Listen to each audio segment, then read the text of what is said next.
Bem, antes de a gente começar, vamos orar então.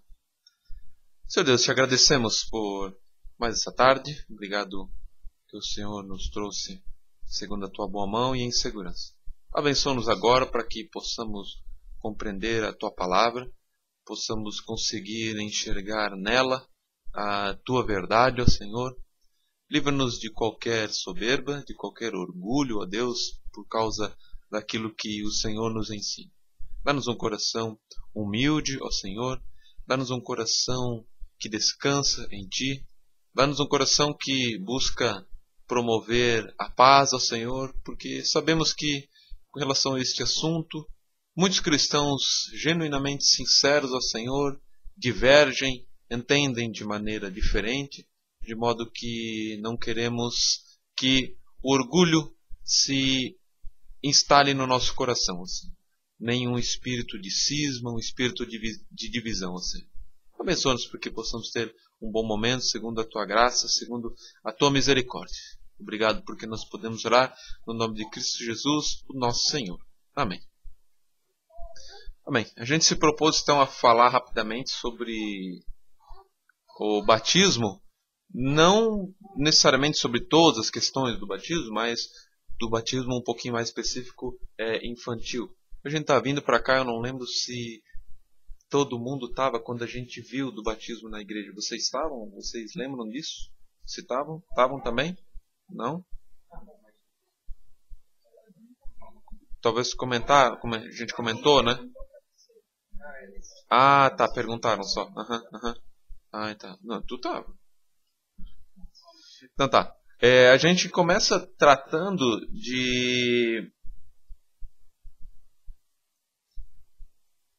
do aspecto, na verdade, da aliança de Deus com o seu povo, né? Da aliança que Deus havia feito com o seu povo. E a gente vai abrir alguns versículos para a gente relembrar isso, ok? O primeiro deles é Levítico 16. Levítico 16, no versículo 12.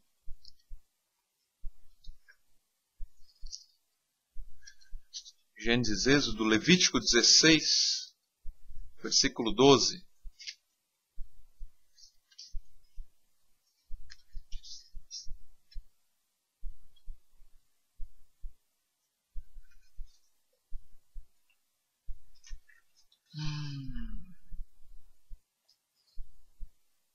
Espera lá que não é Levítico 16, 12.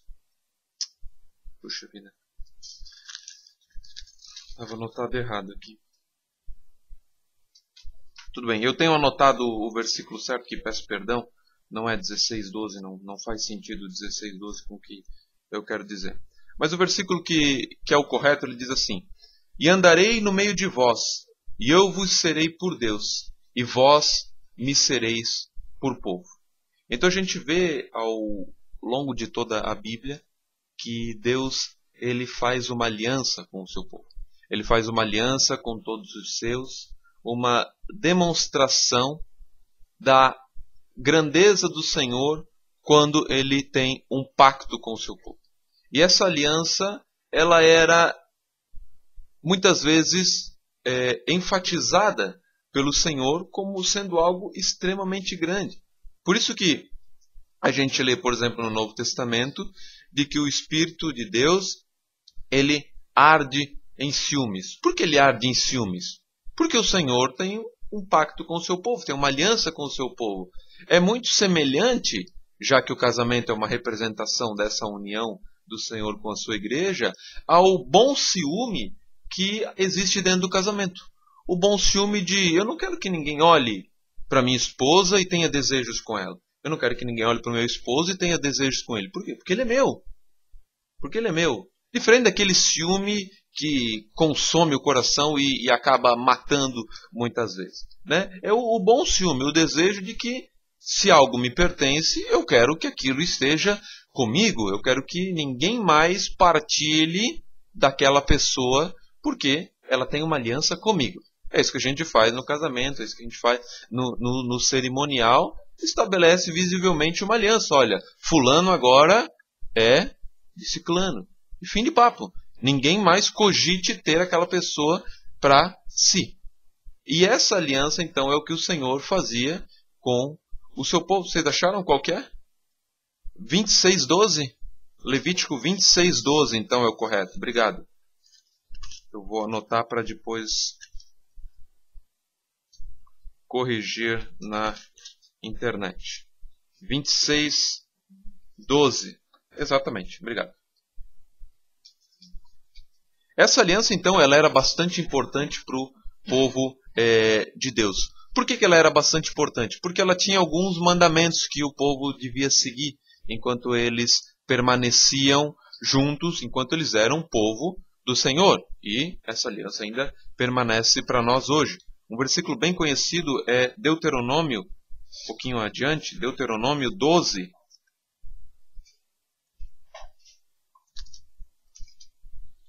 Deuteronômio 12, 32.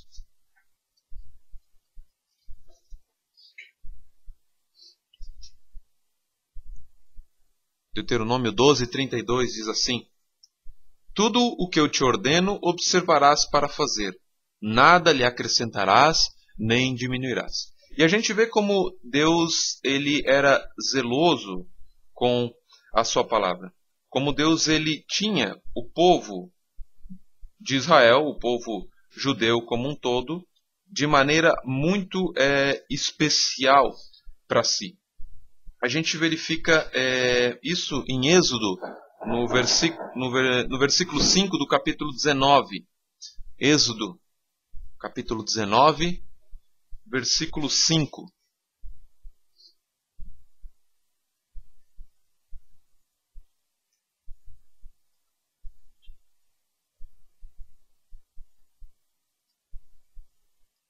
Percebam que importante esse versículo.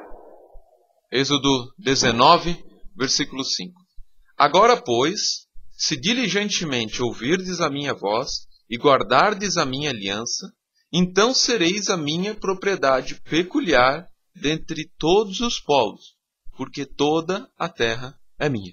Então o Senhor ele deixa bem claro já para o povo do seu nome, que embora a terra toda fosse sua, embora todos os povos pertencessem ao Senhor, tanto que a gente vê, então levantarei a Assíria para ir contra o povo tal, então levantarei um povo inimigo para ir contra o meu próprio povo que desobedeceu. O Senhor comanda todas as coisas. Mas ele diz, se vocês obedecerem os meus mandamentos, vocês serão um povo peculiar.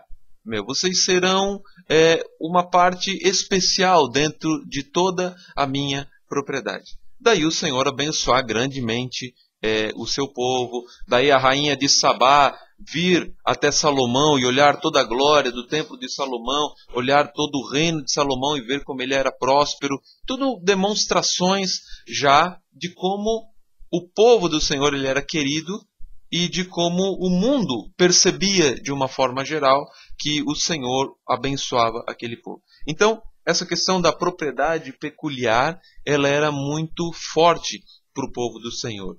Aí quando a gente lê, por exemplo, lá o Salmo 137, quando o salmista diz que ele deve preferir Jerusalém, a sua maior alegria, de que ele não deve se esquecer de Jerusalém. Se isso acontecer, que a língua dele se apegue à sua boca, que ele venha realmente a morrer, mas que ele nunca se esqueça do Senhor. Por que isso? Porque o povo de Deus também tinha essa ideia bastante viva de que eles eram do Senhor. Então eles se orgulhavam no bom sentido disso. Eles se orgulhavam de fazer parte do Senhor. É a mesma coisa como se hoje algum de nós, não é o caso, mas se algum de nós pertencesse a alguma família muito tradicional da nossa cidade, a gente ia se orgulhar inevitavelmente. Olha, eu faço parte da família X, né? Olha quanto empreendimento a gente tem aqui na cidade, olha quanta história a gente tem aqui.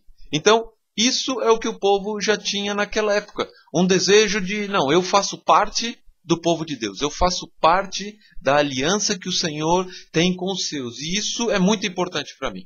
Então, essa aliança, essa unidade de Deus com o povo, ela era, sim, algo inquestionável. E toda vez que o povo transgredia os mandamentos dessa aliança, ele sofria as consequências. Mas o Senhor nunca invalidou essa aliança por causa da desobediência do seu povo. A gente vê isso diversas vezes. O Senhor castigava uma geração inteira, mas os filhos daquela geração muitas vezes eram poupados. Por quê? Porque o Senhor amava o povo daquela aliança, amava todos aqueles que cresciam e eram enxertados dentro daquela aliança, inclusive escravos, como a gente vai ver daqui a pouco. Então, uma das provas, uma das formas que o povo tinha de expressar essa aliança de Deus com o seu povo havia sido instituído pelo próprio Senhor, que era o ato de circuncidar os filhos homens, né? Evidentemente. A gente lê isso lá em Êxodo no capítulo 17. E agora eu estou me lembrando que quando eu já li isso aqui, de novo eu percebo que tem outro erro aqui. Esqueçam Êxodo 17, eu achei que eu já tinha arrumado todos esses versículos aqui. Mas diz assim: e circuncidareis a carne do vosso prepúcio, e isso será por sinal da aliança entre mim e vós. Esse era o indicativo bastante claro que o Senhor havia instituído para o seu próprio povo. No entanto, isso não foi somente isso não foi somente no livro de Êxodo, né? Êxodo, saída, um livro escrito ali no meio do tempo da saída do povo de Deus do Egito, rumando à Terra Prometida. Isso já havia sido escrito já em Gênesis. Já em Gênesis, no capítulo 17, no versículo 13, logo no início da história da humanidade. Gênesis 17, 13.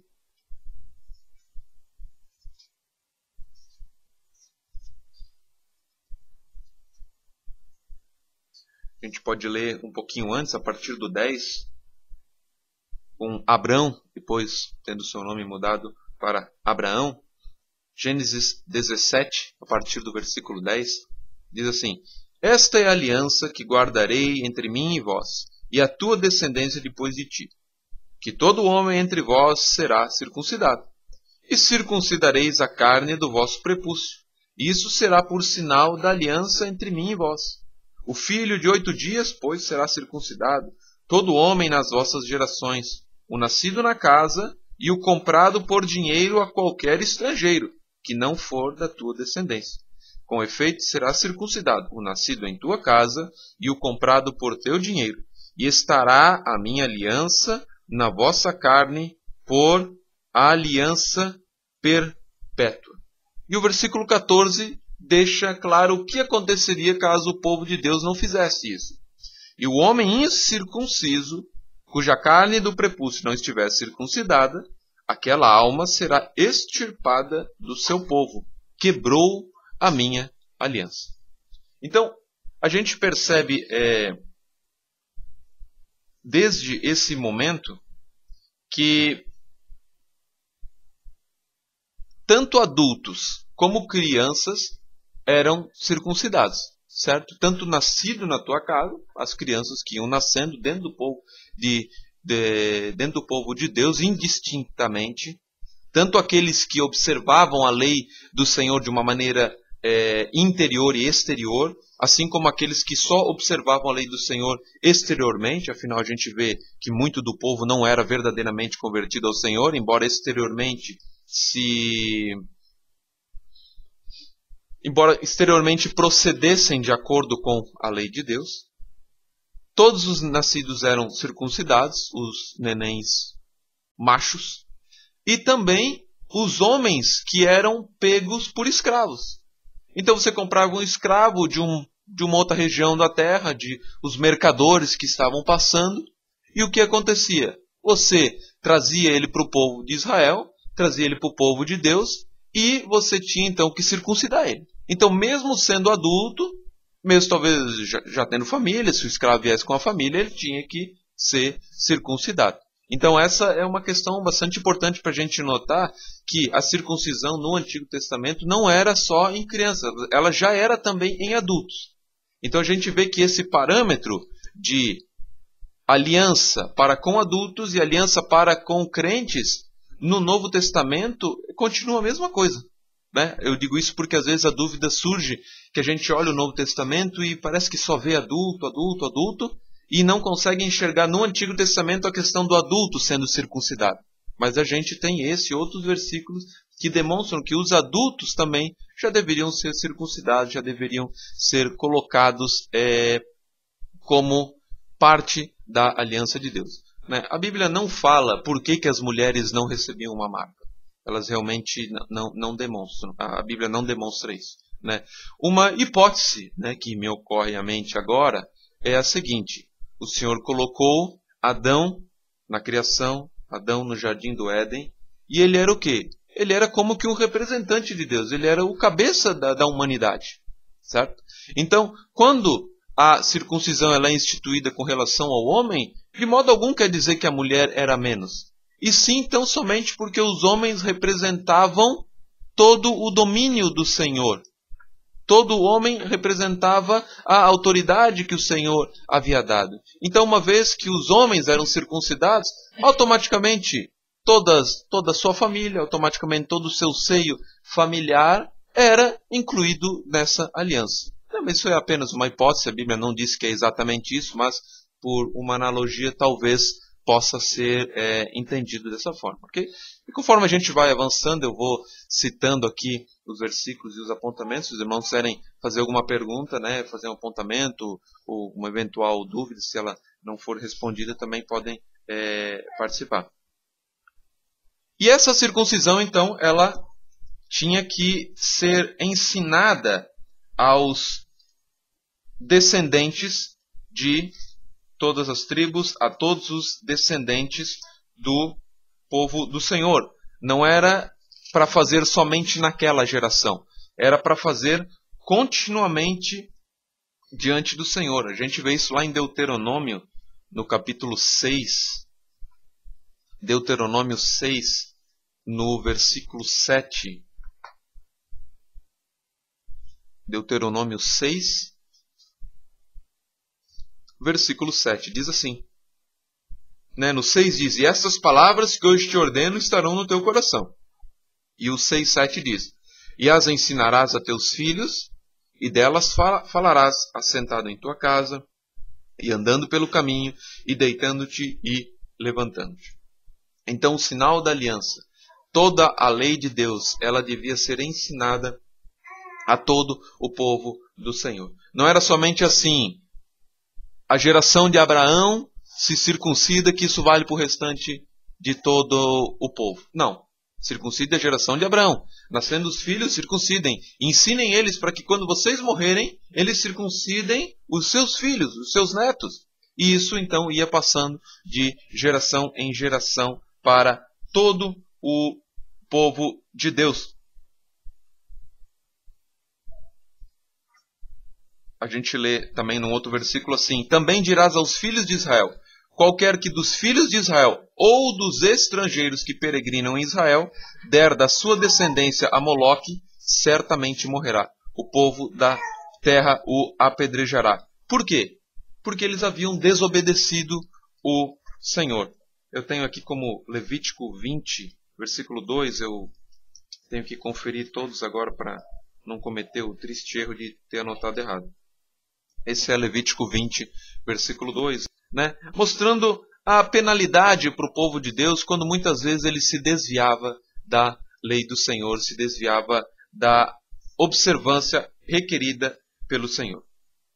Agora, uma coisa que importa a gente notar, algo que a gente precisa ter sempre em mente, é que em nenhum lugar da Bíblia a gente encontra algum versículo dizendo que os que eram circuncidados eram automaticamente salvos.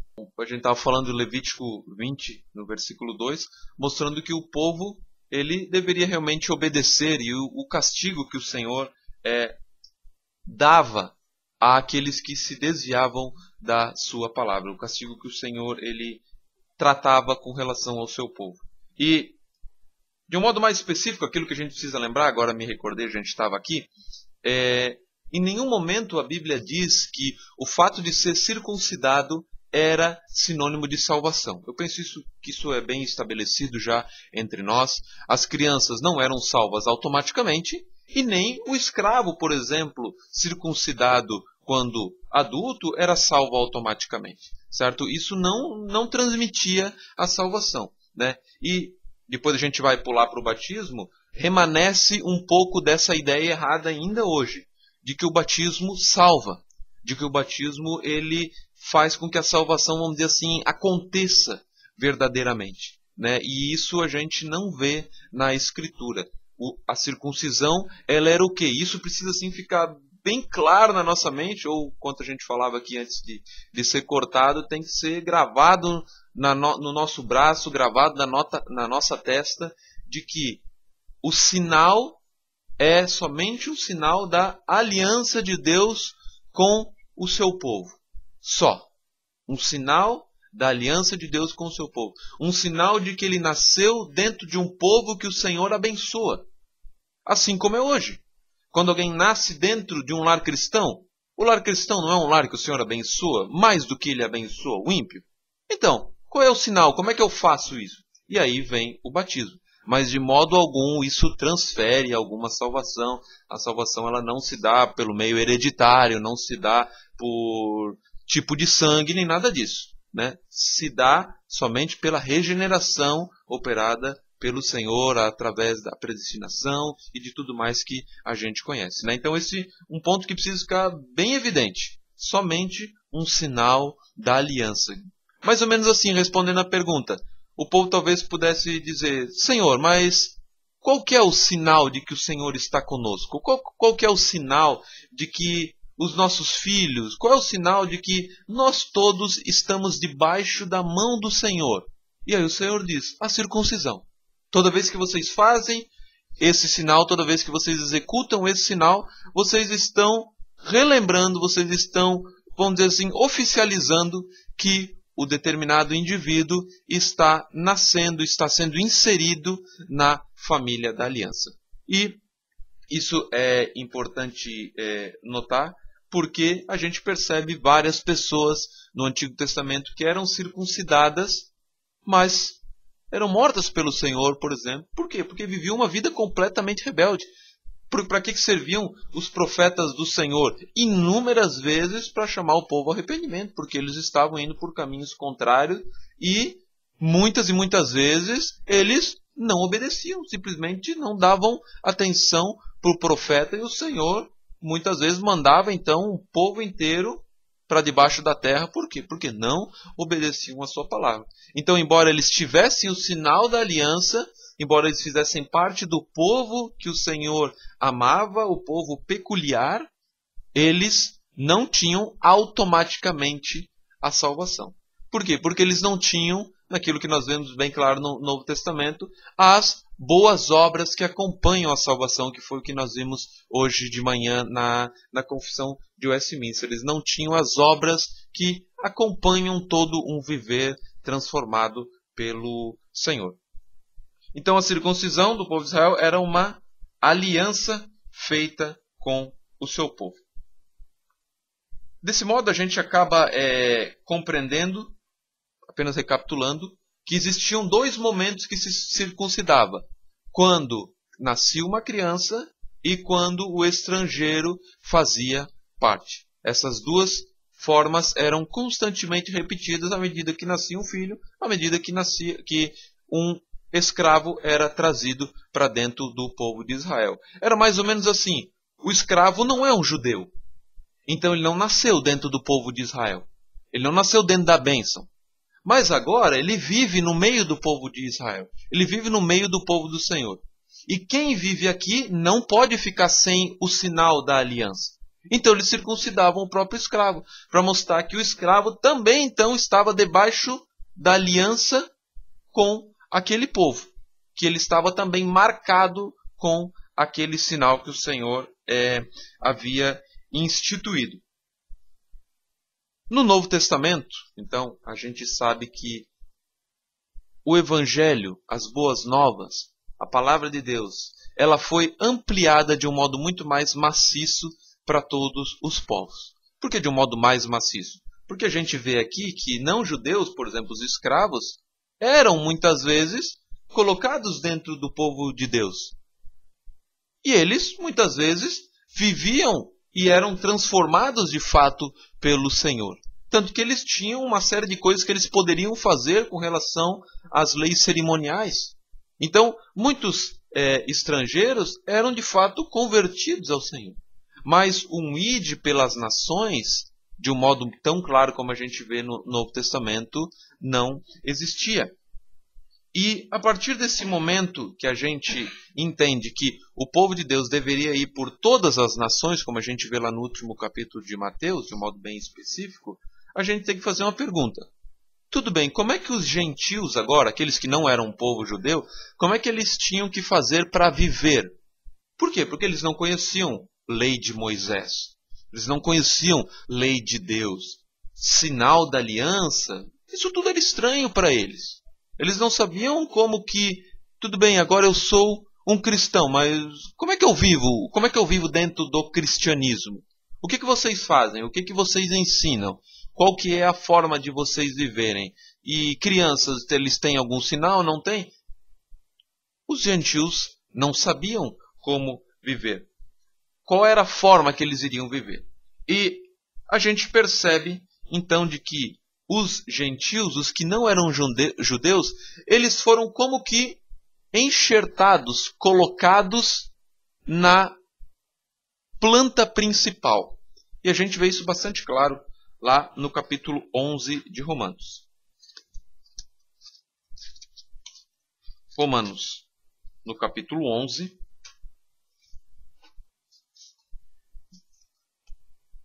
Romanos 11, no versículo 24.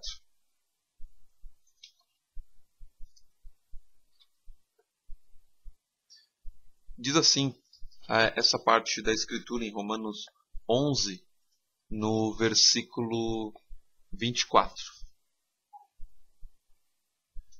Por quê? Se tu foste cortado do natural zambujeiro, está falando dos gentios, e contra a natureza enxertado na boa oliveira, quanto mais esses, os judeus, que são naturais, serão enxertados na sua própria natureza. O que ele está colocando ali é da questão do Senhor ter um pacto ainda com o seu povo, naquilo que coloquei no blog já há um tempo atrás, do pacto de Deus com o seu povo, da restauração do povo judeu. O apóstolo diz o seguinte, olha, o povo judeu nasceu na boa oliveira, nasceu na planta raiz que o Senhor havia determinado. Mas eles foram cortados por causa da sua desobediência. Eles foram como que colocados sob a ira de Deus por causa do não reconhecimento do Senhor Jesus e do seu ser Messias.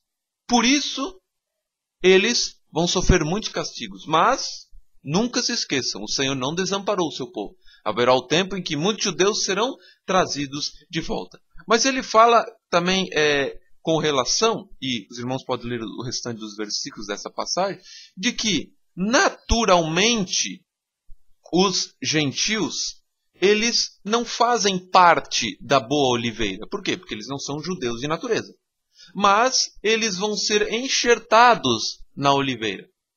Daí a gente lê, por exemplo, lá em Efésios, quando a gente viu, a questão de nós sermos adotados por Cristo Jesus. Palavras nesse sentido que remetem à ideia de não ter nascido dentro do povo da aliança. De não ter nascido debaixo daquela bênção do Senhor que o seu povo tinha. Então, a Escritura deixa bem claro, judeus, vocês não nasceram debaixo da aliança com o seu povo.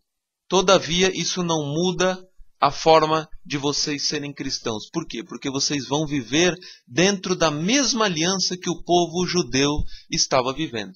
E aí não é à toa que a gente tem lá o Concílio de Jerusalém, lá em Atos, uma certa confusão entre os judeus convertidos e os gentios convertidos. Os judeus convertidos dizendo para os gentios, olha, vocês têm que fazer isso, vocês têm que fazer aquilo, vocês têm que fazer aquele outro.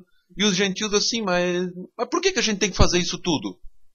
Não estão nos anunciando que Cristo é suficiente? Não estão nos anunciando que Cristo é o Messias, que Ele é o Salvador? Por que eu tenho que fazer todo esse tipo de coisa? E aí se reúne lá o presbitério, já naquele tempo, né, e decidem o que seria melhor para a convivência daqueles dois povos, agora unidos, mas que anteriormente eram completamente diferentes, eram completamente opostos, inimigos entre si.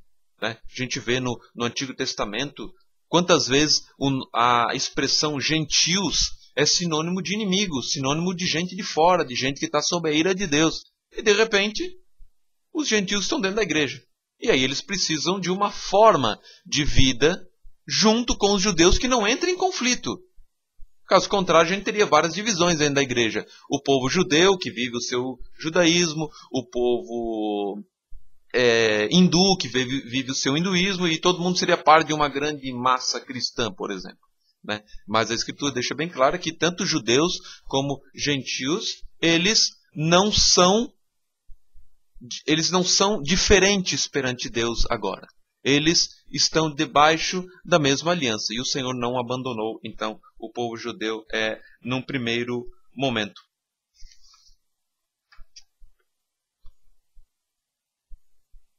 Ok. Um versículo bastante interessante a gente lê em Gálatas 3:29. Gálatas 3:29.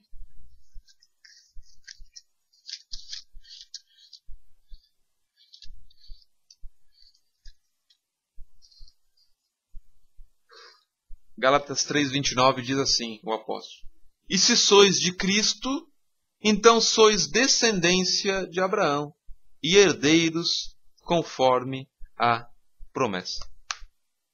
Como é que então no Novo Testamento alguém se torna herdeiro das mesmas promessas ditas lá ao pai Abraão? Como é que alguém no Novo Testamento consegue ser participante da mesma promessa dada anteriormente?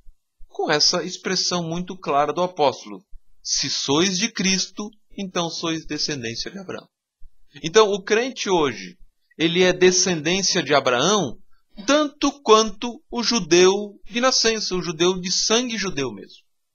Ele é descendência de Abraão e o que disse a Escritura? De que em ti serão benditas todas as nações da terra. De que por causa da minha aliança contigo serão benditos todos os povos da terra. Como que isso se dá? Por causa de Cristo. Por causa de Cristo que agora vem e Ele é a nossa, nesse sentido, a nossa ligação com aquela primeira promessa. É Ele quem faz a nossa ligação que naturalmente não poderia ser feita. Se a gente esquecesse Cristo de lado por um momento, a gente se perguntaria: como que nós podemos ser participantes da promessa dada a Abraão, de todas as bênçãos que o Senhor concedeu ao seu povo? A resposta é: de jeito nenhum. A gente nunca ia conseguir ser participante disso. Salvo se a gente nascesse de novo e viesse a ser judeu. De outro modo, não ia ter nenhuma forma da gente ser participante dessa promessa. Mas a Escritura diz: vocês são participantes, mesmo não sendo judeus, por causa de Cristo Jesus. A gente vê essa bênção dada a Abraão lá no livro de Gênesis. Os irmãos não precisam abrir, se quiserem, no capítulo de número 26. Capítulo de número 26, no seu versículo 4. Gênesis 26,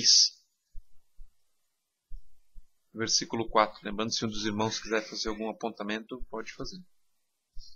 Gênesis 26, versículo 4, diz assim: E multiplicarei a tua descendência como as estrelas do céu, e darei à tua descendência todas estas terras, e por meio delas serão benditas todas as nações da terra. Então eu penso que ninguém duvida dessa bênção que chegou até nós. Nós não somos judeus, mas a bênção do Senhor chegou a nós por causa de Cristo Jesus, não por causa da nossa descendência judaica ou qualquer coisa parecida. E o apóstolo ele fala algo muito, mas muito importante mesmo com relação a essa distinção entre judeus e gentios no livro de Romanos, no seu capítulo 2. Romanos 2, versículos 28 e 29. São alguns versículos, mas que a gente precisa ir abrindo para recordar daquilo que a gente às vezes acaba esquecendo. Romanos 2, no 28 e 29. Romanos capítulo 2, versículos 28 e 29. Porque não é judeu o que é exteriormente, nem é circuncisão o que é exteriormente na carne, mas é judeu o que o é no interior, e circuncisão a que é do coração, no espírito, não na letra, cujo louvor não provém de homens, mas de Deus. Então aqui em Romanos 2, 28 e 29, o apóstolo ele coloca de um modo bem objetivo, olha, essa questão de ser judeu exteriormente, essa questão de ser circuncidado, de você ter exteriormente o sinal da aliança, isso por si só não vale de coisa alguma. Por quê? Porque vocês têm que estar em Cristo, tanto judeus como gentios.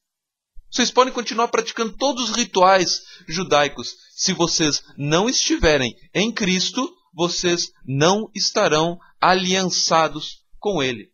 E ele aqui como que dá uma varada apostólica nos judeus, dizendo, olha judeus, não pensem que o verdadeiro judeu é aquele que o é exteriormente, ok? Você pode até ser do povo judeu no que diz respeito à etnia e ao sangue, mas saiba que judeu, no sentido da expressão de ser um participante do povo de Deus, é com relação à circuncisão operada primeiramente no interior.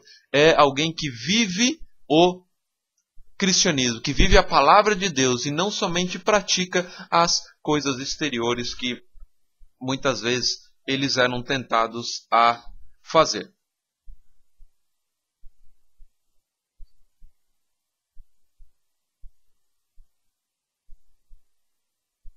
E a gente lê algo bastante interessante também no livro de Colossenses. Colossenses, capítulo 2.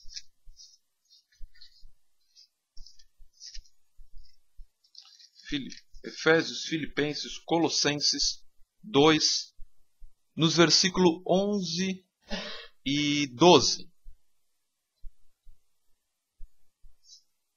Aqui a gente começa então a entrar um pouco mais objetivamente na questão do batismo, ok?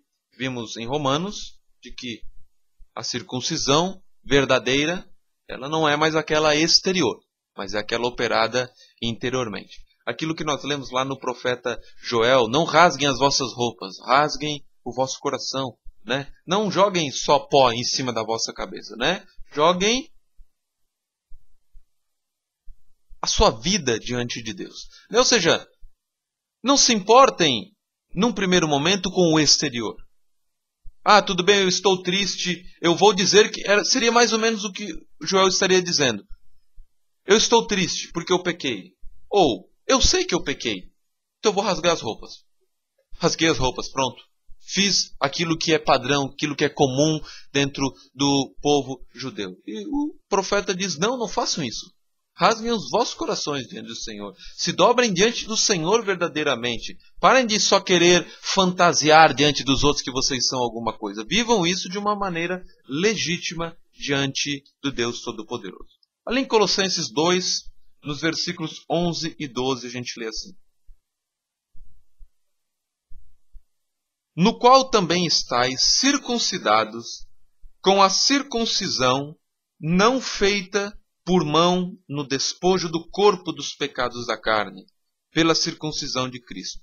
Sepultados com ele no batismo, nele também ressuscitastes pela fé no poder de Deus que o ressuscitou dentre os mortos. Observem de uma maneira bastante clara o que o apóstolo ele coloca aqui. Ele diz de que não estavam circuncidados aqueles crentes de um modo exterior, mas sim que estavam circuncidados com o feito de Cristo neles.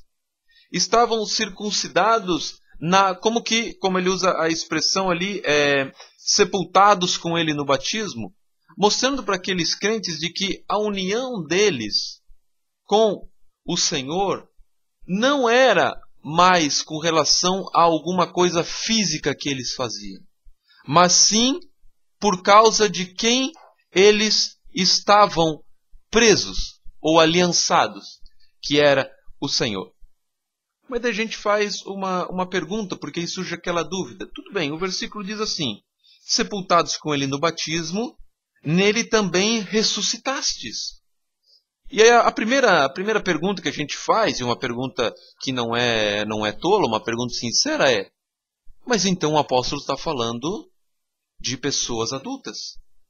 De ressuscitastes com ele no batismo, de ressuscitastes pela fé com ele no batismo, certo? Criança não consegue esboçar a sua fé como nós vemos para os adultos. E essa pergunta e essa resposta, elas se encontram e é exatamente isso. O apóstolo está escrevendo para adultos, certo? Era um adulto que ia pegar o pergaminho do apóstolo e ia ler. Então o adulto ia pegar e ia ler diante da igreja, diante da comunidade, diante da sua família, e eles iam entender, os adultos ali iam entender: então agora Então agora a nossa circuncisão, ela não é mais exterior como era antigamente no despojo da carne. Mas agora a nossa circuncisão, ela é uma circuncisão de Cristo, uma circuncisão por causa do batismo de Cristo. Faz bastante sentido, né? Ele está escrevendo a adultos. Então essa era a demonstração clara. Para os adultos deveriam ter fé para serem batizados. Nada mais claro do que isso. Tanto é verdade que a gente vê isso no Novo Testamento, por exemplo, que João o Batista, né, que na verdade esse é o termo, o nome certo, né, não João Batista, João o Batista, né, aquele que batizava. Por que ele ia batizando as pessoas que iam crendo? Porque a questão ali era muito específica com relação ao quê? Ao arrependimento dos pecados. Aqueles que estavam sendo chamados pelo Senhor. Ora, a gente se põe naquela ocasião, vamos dizer. Nós estamos aqui, nós somos judeus comuns, que cumprem a lei do Senhor, mas somos judeus ainda. Vem Cristo. Aparecem apóstolos com o Senhor. O povo começa a falar de Jesus, e um pouquinho antes desse tempo, vem João Batista, né? Ele é o chamado a voz que prepara o caminho no deserto e tudo mais. Vem João Batista e diz: olha, se arrependam. Se arrependam vocês, judeus. Se arrependam porque vem chegando um homem do qual eu não sou digno nem de desatar as sandálias. Qual que seria a nossa primeira impressão? Qual que seria a nossa forma de se expressar nisso? Eu, pelo menos, né, a gente pode supor apenas, a gente pensaria assim: por que eu preciso me batizar? Já não sou circuncidado? Por que eu preciso me batizar se eu já sou um judeu? Eu já faço parte do povo de Deus.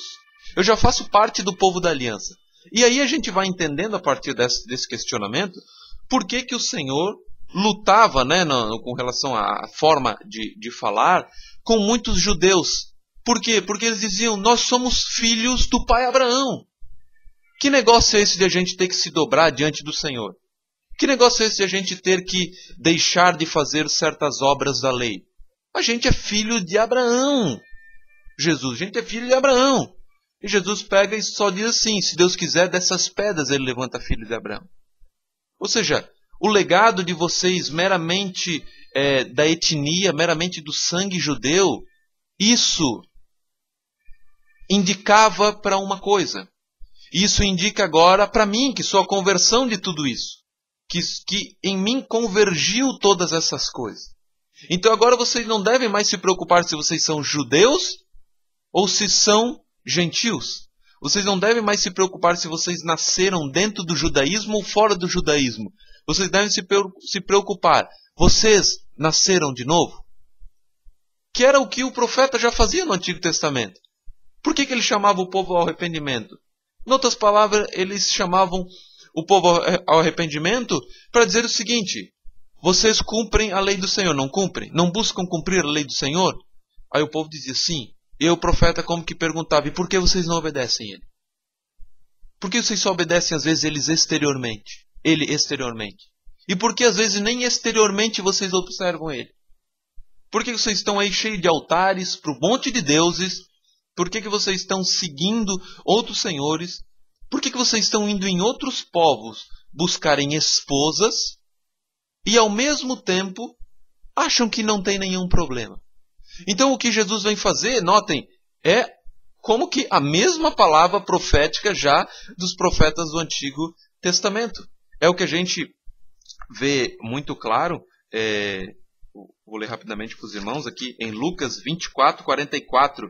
Ele diz o seguinte: e disse-lhe, são estas as palavras que vos disse estando ainda convosco, que convinha, Jesus falando, que convinha que se cumprisse tudo o que de mim estava escrito na lei de Moisés, nos profetas e nos salmos. Então tudo que os profetas faziam, todo o ato profético no sentido bom da expressão, era já uma demonstração do que Cristo viria fazer, da anunciação que Cristo viria dar ao mundo, dizendo: se arrependam dos seus pecados, parem de achar que a mera filiação torna vocês cristãos. E como a gente comentou antes, a circuncisão nunca trouxe real salvação. A circuncisão nunca trouxe real expressão salvífica àquele povo. Era simplesmente um sinal de que eles nasceram debaixo da aliança. Vem o Novo Testamento, vem João Batista, ou Batista, melhor, e o que acontece, ele diz: se arrependam. Mesmo patamar, a mesma filosofia de ensino já dos profetas. Se arrependam. E os judeus se arrependiam, muitos se arrependiam. E o que acontecia com esses judeus já circuncidados? Eles eram batizados. Mas aí vem a pergunta: por que eles eram batizados? Alguns irmãos têm uma ideia? Por que eles eram batizados? A resposta é bastante clara. Porque o Novo Testamento deixa muito claro que agora a forma como se daria a aliança com o seu povo seria com relação ao batismo e não mais a circuncisão. Porque vamos imaginar que não fosse assim, que o batismo não fosse importante. O que bastaria João o Batista dizer? Se arrependam dos seus pecados. Judeus, parem de viver crendo que só porque vocês são filhos de Abraão vocês são salvos. Se arrependam dos seus pecados. Vivam uma vida crentes no Senhor. Eles viriam, se arrependeriam. João talvez faria alguma oração com eles, talvez daria algum estudo bíblico para eles mais aprofundado sobre o que seria a vida cristã genuína. E pronto, cada um ia para sua casa. Mas agradou ao Senhor, por algum motivo que a Escritura não deixa 100% objetiva, que fosse essa demonstração. Mas ela também não é silenciosa, tipo assim, sei lá por que é batismo. O que a gente leu anteriormente? De que o batismo acaba sendo uma representação do sepultamento do crente com o Senhor. Do sepultamento do crente com Jesus Cristo. Então o batismo passou a ser um novo sinal no Novo Testamento. Um novo sinal, e esse sinal começa a ser administrado a quem? Primeiro aqueles que se arrependem, porque há uma demonstração mais clara agora de que esses estão de fato crendo no Senhor Jesus. Consegue compreender, né? Então nós temos uma grande multidão de judeus, muitos nem aí para Jesus, muitos nem aí para o ser uma nova criatura, muitos poucos se importando com qualquer coisa. Vem João Batista, vem Jesus, e como que traça uma divisão entre esse povo. Traça uma divisão no meio de tudo isso aí, dizendo: eu tenho aqui um povo da minha aliança. Só que, dentre esse povo da minha aliança, tem muita gente que já perverteu essa aliança. Tem muita gente que já não está nem aí para essa aliança, e tem muita gente que não vive mais coisa alguma dessa aliança. E o Senhor, então, faz uma nova aliança com o seu povo. E esse talvez seja o clique que tem que dar na nossa mente. Uma nova aliança. Por que a gente chama de Novo Testamento? Porque testamento significa aliança. Você pode ler Nova Aliança, dá na mesma. Há uma nova aliança no Novo Testamento. Não uma aliança mais a partir da etnia, mas uma aliança ligada com Cristo. E aí a gente tem o seguinte panorama. Se há uma nova aliança, quem já estava com Cristo, ainda com o Cristo que viria, quem estava obedecendo aos mandamentos, crendo fielmente no Senhor, precisa o quê? Ser estabelecido, ser conformado à forma da nova aliança. E qual é a forma da nova aliança? O batismo. E a gente percebe isso muito claro em Jesus. Jesus foi circuncidado, às vezes a gente se esquece disso, né? Jesus foi circuncidado porque ele nasceu judeu. Ao 8º dia ele foi circuncidado. Possivelmente pelo seu pai, na manjedoura, ainda em todo aquele local. Foi circuncidado. Mas depois, Jesus, iniciando o seu ministério, o que ele faz? De um modo mais objetivo, como diz a Escritura, ele é batizado. Ele é batizado e aquilo começa então a ser a nova forma de demonstração que eu estou em Cristo. Por isso que João o Batista falava, se arrependam-se. Não é simplesmente mais, vão batizar todo mundo aqui porque todo mundo aqui está em Cristo. Não. Muitos não estão em Cristo. Muitos estão apenas dentro da aliança, mas o fato de estarem dentro da aliança não significa que são salvos. Agora nós precisamos traçar uma linha muito clara sobre quem está em Cristo e quem não está em Cristo. Notem que em nenhum momento do Novo Testamento a gente vê as pessoas batizando de qualquer maneira. O próprio João, ele antes de batizar, ele vê que determinados elementos, determinados fariseus, o que eles estavam fazendo? Estavam indo para se batizar. É esse o intento, pelo menos, que a gente consegue perceber na Escritura. E o que João diz? Raça de víboras. Quem vocês acham que são para vir aqui serem batizados? Quem vocês acham que são para virem aqui terem o sinal da nova aliança? E o que ele diz? Deem frutos. Deem frutos de arrependimento. Então primeiro você dá um fruto de arrependimento e depois você é batizado. Não pensem que agora só porque Cristo veio, porque eu estou pregando o arrependimento, que basta vocês fazerem uma fila aqui na minha frente e eu vou batizando todos vocês. Esqueçam isso. Vocês precisam demonstrar frutos de arrependimento. E por que isso?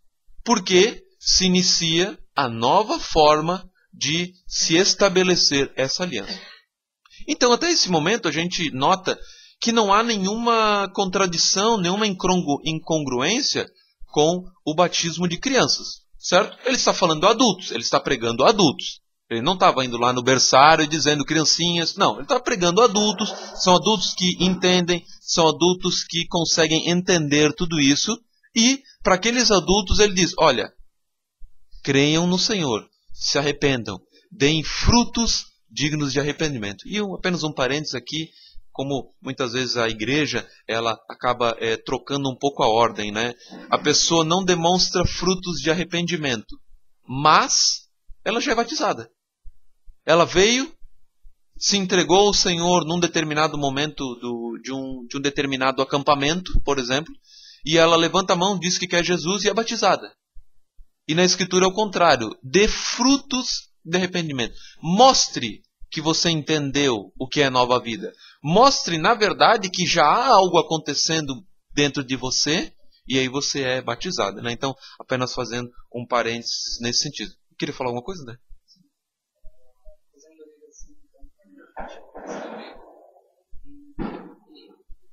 Um verdadeiro crente naquela época judeu, quando ele tinha escravos, eles eram circuncidados. Se um cristão tivesse escravo, ele seria batizado?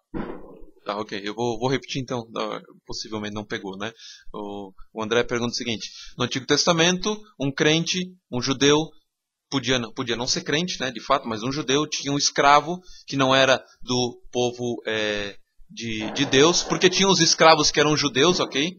Por exemplo, eu contraí uma dívida com o Jackson, com o Jonas, e eu não conseguia pagar. Eu virava escravo de um deles, né? Até pagar a dívida, né? Até o ano do perdão e tudo mais que a gente vê. No Novo Testamento, então, a pergunta dele é: se um crente tivesse um escravo, né? Ele deveria batizar aquele crente? Né? A resposta é bastante clara: não deveria, perdão, aquele crente não, aquele escravo, né? Não deveria batizar aquele escravo. Por quê? Porque a questão aqui é bastante outra. Você percebe que antes há uma questão muito de etnia. Você faz parte desse povo aqui. E por isso você tem que ser circuncidado. O fato de eu ter um escravo, que hoje seria um empregado, certo? Não me dá nenhuma razão de colocar aquele escravo, aquele servo, dentro de uma aliança. Por quê? Porque, em primeiro lugar, no Novo Testamento, a gente vê, e quanto mais nos dias de hoje, ele não é meu. O empregado não é meu. Naquele tempo, o negócio era muito mais sério também. Por quê? Porque o servo era meu. Ele fazia parte, ele era uma propriedade minha. Então, quanto de propriedade você tem? Eu tenho 3 fazendas, 5 casas e 20 escravos. Fazia parte da conta daquele povo. No Novo Testamento, a gente não vê, e se fosse do agrado do Senhor, a gente veria ou teria algum indicativo muito forte disso, para batizar todas as pessoas que estão ao redor. Então a gente não percebe esse padrão, a gente percebe o padrão de que o que se arrepende deve ser batizado. Então sim, se eu tenho um empregado e ele se arrepende dos seus pecados pela graça do Senhor, aí sim ele deve ser batizado se ele mostrar esses frutos do arrependimento. Né? Por causa dessa questão de que o Novo Testamento trata com relação, primeiro, a adultos, a necessidade do arrependimento. E com relação aos filhos, trata com relação aos pais crentes ou apenas um deles, que é o que nós vamos chegar aqui. No Novo Testamento não mais abrange todo e qualquer que vive perto do cristão. Estabelece o firme ensinamento de que cada um deve se arrepender dos seus pecados. Então, de um modo mais objetivo, para a gente entender, a gente nunca deve pegar o ensinamento para adultos e tentar concluir com crianças. São coisas diferentes. Senão a gente faz a confusão e a gente não entende. Eu até trouxe aqui, ia falar no final, mas posso falar agora, não tem problema nenhum, de um texto do Michael Kimmett, uma vez tinha colocado no meu blog, e ele responde essa pergunta: tudo bem, mas com relação às crianças, a Bíblia não diz que elas têm que ter fé para serem... A Bíblia não diz que para o batismo tem que ter fé? Criança não tem fé. Então como é que eu digo que eu tenho que batizar a criança? Aí ele explica por que se chega nessa conclusão errada. Né? O resumo dele é o seguinte: a Escritura requer fé e arrependimento de quem? De quem a Escritura requer fé e arrependimento? A gente vê. Dos adultos. Mas os infantes não podem exercer fé de nenhum, não podem exercer a fé dos adultos. O problema reside, então, que ele coloca aqui, é que você pega a premissa, o ensinamento para adultos, e conclui sobre infantes. Ele coloca um exemplo, Mateus 16,16, que diz assim: quem crer e for batizado, será salvo. Quem, porém, não crer, será condenado. Dessa forma, ele coloca, temos o seguinte: a Escritura requer fé e batismo de adultos para que sejam salvos. E a conclusão, num primeiro... O quê? Não é, então, o próprio autor se equivocou aqui, porque no site que eu tinha pego era esse. Depois, então, eu verifico qual que é. Aí a conclusão que se chega a partir desse versículo, para todos nós, assim, de um primeiro momento, é o seguinte: crianças não podem ter fé, então elas serão condenadas. E um versículo, agora eu vou ter que conferir, porque hoje está tudo errado aqui. Vamos ver se é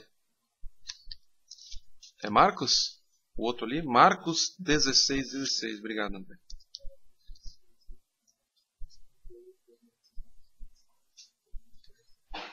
Isso. Obrigado. Agora sim, ele dá um outro exemplo para mostrar como que se eu entendo a premissa e concluo com outra coisa, como isso é errado e como isso gera confusão. Então a gente está analisando da forma errada, que é: aquele que crer e for batizado será salvo. Quem não crer será condenado. A conclusão errada que a gente chega é: a criança não pode crer, por isso ela não pode ser batizada. Só que a conclusão também seria: se ela não pode crer, não pode ser batizada, ela vai ser condenada se ela morrer. Então a gente tem um pequeno perigo aí, porque o padrão seguiria o mesmo. Mas ele dá um exemplo que fica bastante claro como a gente não deve pegar uma premissa e concluir com outra coisa. 2 Tessalonicenses 3,10 diz que se alguém não quer trabalhar, também não coma. Ele diz o seguinte: se você pegar a mesma lógica do versículo anterior, qual que é a conclusão que a gente vai ter? Crianças não podem trabalhar, então também não vão comer. Então a gente vai deixar o Thomas aí até morrer, e vai deixar o Caleb aí, né? Deixa o leitinho para ele que esquente o leite dele e que ele que dê um jeito de fazer. Mas essa não é a forma correta de se concluir. Por quê? Porque o apóstolo está escrevendo para quem? Para adultos. Estou dizendo: adultos, se vocês não querem trabalhar, vocês também não comam. Então, eu achei bem interessante essa forma dele de colocar esse exemplo, porque às vezes a gente toma uma ideia e quer concluir com relação a algo diferente do que aquela ideia está dizendo. Se o texto está sendo escrito para adultos, então primeiro vamos entender o que diz respeito a adultos. Depois a gente entende o que diz respeito a crianças. Então eu acho que esse exemplo, com relação à forma de a gente entender, ele acaba deixando bastante claro essa questão da Escritura.